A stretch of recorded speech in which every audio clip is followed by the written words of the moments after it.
Back down to the studio now, and Charles Payne. Thanks a lot, Connor. Well, we continue our look at President-elect Barack Obama and how he may shape his cabinet.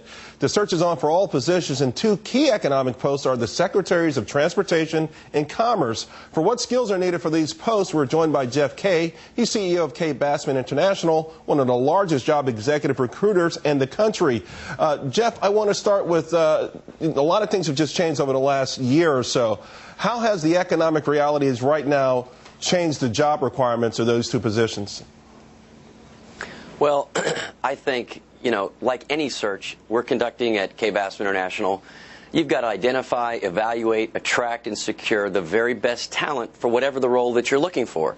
So President-elect Obama, like really the head recruiter for these roles, has to look at both the quantifiable skill sets, those background, the qualifications that the person has in terms of his degree or his competencies and experience and skills, as well as those behavioral traits. What are the qualitative skills, the soft skills?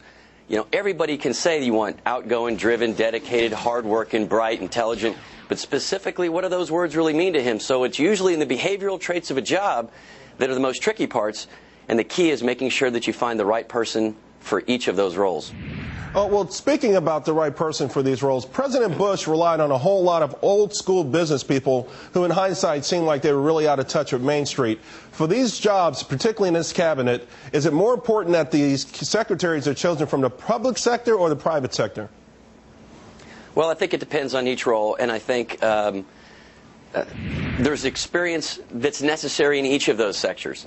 But I think the key is that a fit is situational. So there's not necessarily a good person or a bad person. I heard you guys talk about Ford earlier. Lee Iacocca was fired from Ford Motor Company, yet was the guy that turned Chrysler around. The key is being able to look at what type of individual is it that's going to be best suited for that role. And if governmental experience and knowledge of governmental affairs is going to be critical, then absolutely you'll want that. On the other hand, take, for example, the Commerce Secretary. Here you're going to be able to, you need someone that understands business, someone that has the hearts and minds of business, that can see a few moves down the chessboard, a critical thinker, someone that's able to relate to both small entrepreneurial upstarts and big mega multinational conglomerates. So I think the real key is finding the balance between someone that has both the governmental experience as well as the private sector. Okay, thanks a lot, Jeff. Really appreciate it. Now let's head back over to Alexis.